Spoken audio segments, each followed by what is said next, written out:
Hello everyone, this is Sarika Singh. Welcome to Adhyayan Adda. हम यहाँ पर जुड़ रहे हैं अपने DSSB TGT PGT computer science के लेक्चर के लिए। और जैसा कि आप लोग जानते हैं कि हमारे चैनल पर आप लोगों को बिल्कुल फ्री में आपकी तैयारी कराई जा रही है, तो आपसे कोई भी ऐसा फीस नहीं ले रहे हैं। और फीस नहीं लेते हैं तो बच्चों के दिमाग में कंफ्यूजन होता है कि ये तो कुछ भी पढ़ा रहे होंगे क्योंकि फीस तो ले नहीं रहे हैं। अब आप लोग की ना दोनों तरफ से प्रॉब्लम्स होती हैं कि फीस लेते हैं तो भी प्रॉब्लम, नहीं लेते हैं तो भी आप लोग के दिमाग में डाउट्स होते हैं। तो डाउट्स का तो कोई क्लैरिफिकेशन है नहीं, आपको अपनी तरफ से ही अपने डाउट्स क्लियर करने होंगे। और डाउट्स क्लियर कब होंगे? जब आप लेक्चर को एक बार अटेंड करके देखेंगे। तो आप लोग जब उसमें अपना पार्टिसिपेशन देंगे तब आपको डाउट, आपके जितने भी डाउट्स हैं वो सब क्लियर हो जाएंगे। आप लोग के दिमाग में जितने भी क्वेश्चंस हैं वो सब सॉल्व हो जाएंगे। एक बार आप लोग बस क्या करें, लेक्चर को अटेंड करके देखिए, लेक्चर को लेकर देखिए। ठीक है, तो चलिए यहाँ पर शुरू करते हैं अपना first question. What protects the coaxial cable from noise?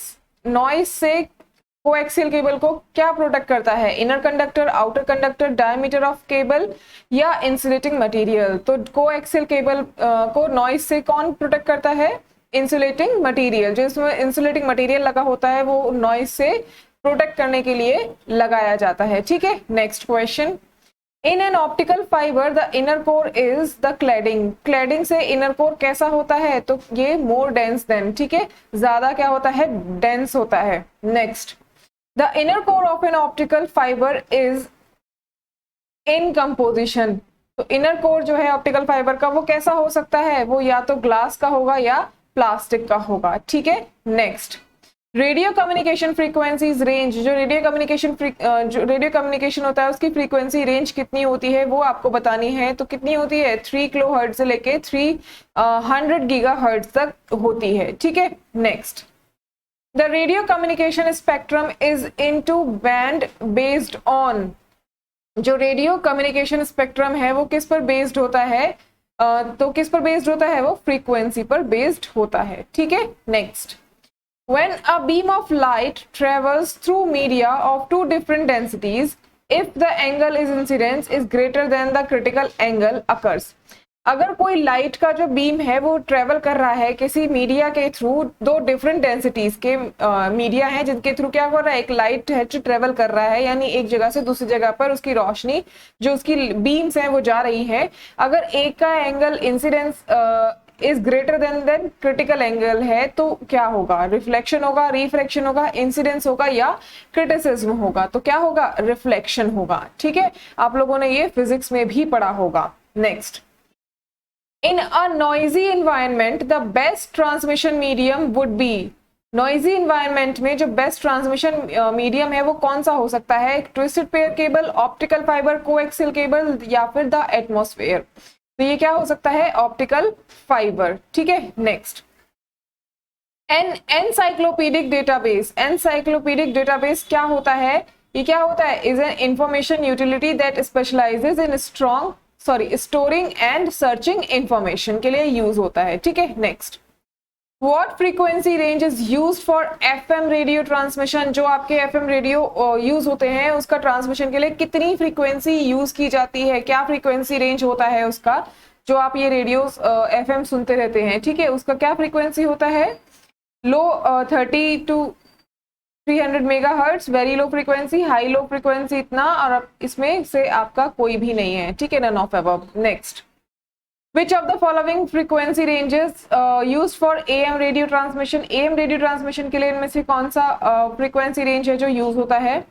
तो यहाँ पर भी क्या है? None of above। ठीक है, इनमें से कोई नहीं। Next, cable uses for very thin glass or plastic fiber through which pulses of light travel। जिसके थ्रू क्या होती है? लाइट की जो बीम्स हैं वो ट्रेवल करती है, तो उसको हम क्या बोलते हैं? Two wire open lines, optical fibre, twisted pair या फिर कोएक्सियल। तो इसको हम क्या बोलेंगे? Optical fibre cable. ठीक है, क्या यूज की जाती है? ऑप्टिकल फाइबर केबल्स को यूज किया जाता है। Next, end to end connectivity is provided from host to host इन।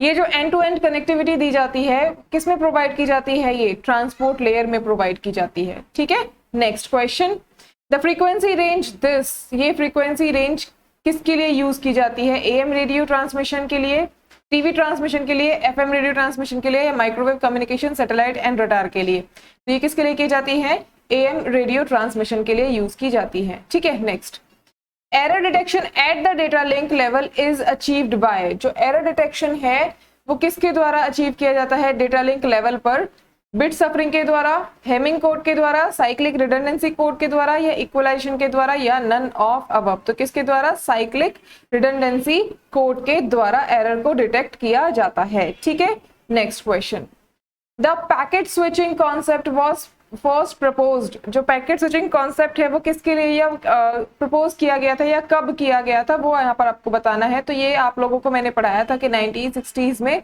हुआ था। किसके लिए? For military communication system and mainly handle to speech. ठीक है, नेक्स्ट, इंटरनेट क्या है? इंटरनेट क्या है? एक world wide network of computers. Computer का एक वर्ल्ड वाइड नेटवर्क है, या फिर इंटरकनेक्टेड नेटवर्क ऑफ कंप्यूटर्स। तो ये क्या है?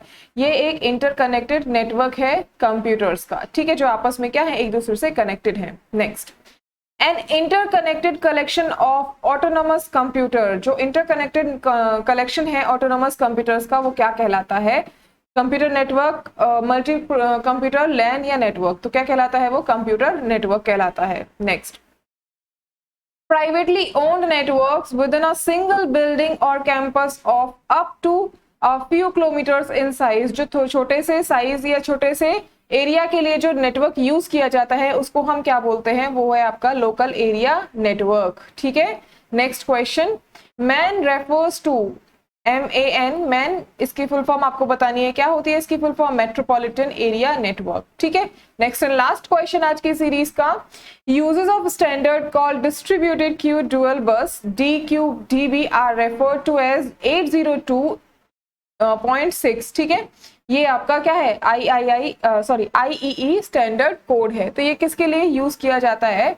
लैन, वैन, मैन या फिर इंटरनेट। तो ये किसके लिए किया जाता है? मैन के लिए यूज किया जाता है। जो आपका क्या है? मेट्रोपॉलिटन एरिया नेटवर्क होता है, जो मतलब आपका जो सिटीज में आपका जो नेटवर्क लगाया जाता है उसके लिए ये यूज किया जाने वाला, ठीक है, DQDB है। ठीक, तो यहाँ पर आप लोगों को बहुत सारी चीजें ऐसी हैं, जो बहुत सारी चीजें आप लोग को सीखने के लिए मिलती हैं। डेली आप लोग को कुछ ना कुछ यहाँ पर सीखने के लिए मिल रहा है। और उसकी सिंपल सी बात यह है कि एक तो आप लोग को जो भी डेटा मिल रहा है, जो भी आप लोग को बोलते हैं ना, जो भी आपको कंटेंट मिल रहा है वो सब एकदम प्रॉपर आपके वैलिड, एकदम बोलते हैं कि एकदम सिलेबस से वैलिड है कि आप लोग का जो सिलेबस में है वही आपको क्वेश्चंस मिल रहे हैं। ऐसा नहीं है कि यहाँ पर आपको कुछ भी पढ़ाया जा रहा है, तो कुछ भी वाला सीन नहीं है। यहाँ पर एग्जैक्ट आपको सिलेबस के अकॉर्डिंग और आपके एग्जाम के अकॉर्डिंग पढ़ाया जा रहा है। अगर आप लोग तैयारी करने बैठ रहे हैं तो आप लोग बिल्कुल हमारे चैनल को रेफर कर सकते हैं और भी बच्चों को रेफर कर सकते हैं कि वो भी हमारे साथ में जुड़ सकते हैं और हमारी फैमिली का हिस्सा बन सकते हैं। यहाँ पर आप लोगों से कोई भी किसी भी तरह का कोई भी प्राइस नहीं लिया जा रहा है, कोई भी फीस नहीं ली जा रही है, ना आगे ली जाएगी। आप लोग ये सोच के मत ये कि आगे लेने लग जाएंगे, नहीं, हम लोग आगे भी नहीं लेंगे। आप लोगों से फ्री ऑफ कॉस्ट आप लोगों को इसी तरीके के जो क्वेश्चंस हैं, आपकी तैयारी है उसको कराते रहेंगे। बस आप लोगों के विश्वास की जरूरत है। आप लोग हम पर विश्वास बनाए रखिए अपना और हमारे साथ तैयारी करते रहिए और भी बच्चों को जोड़िए ताकि वो भी हमारे साथ में जुड़कर अपनी तैयारी कर सके। ठीक है, चलिए, thank you so much everyone, take care, stay healthy, stay blessed, thank you.